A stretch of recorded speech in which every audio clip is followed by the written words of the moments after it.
Okay, let's get into some of the stuff that parents maybe don't talk about enough or don't want to talk about. So screen time, what we actually do versus maybe what we'd post on Instagram. Sure. So I think all things in moderation. Yeah. I think it's okay to have some TV time, some screen time. We did notice, just as a fault of our own, like iPads were not good for our kids. They just attitude changes and things like that. So really had to draw them in. So we do like a reward system, and if they, play outside and do all the things, we don't mind to let them unwind and do some screen time at the end of the day. Yeah.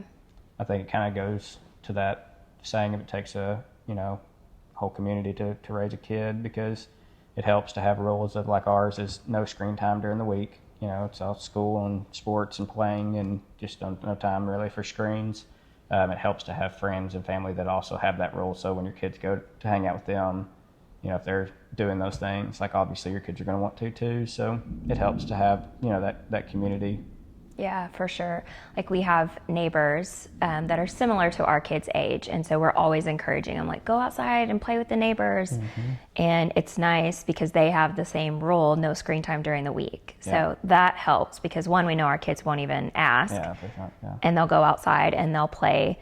But we also, I think the important thing is once you set that rule and set that boundary, you have to follow through with it. Even when it's hard, there's so many things that are hard as parents. Mm-hmm. Like when you say we're going to do something, you have to follow through with it, even though, man, it would be really nice to have a little bit of screen time right now to get some time for ourselves. But once you make that rule, you have to follow through with it. Like the other day, one of our kiddos was kind of having a little bit of a meltdown, and we had just gotten somewhere to eat. And I said, if you don't get it together, we are going to leave.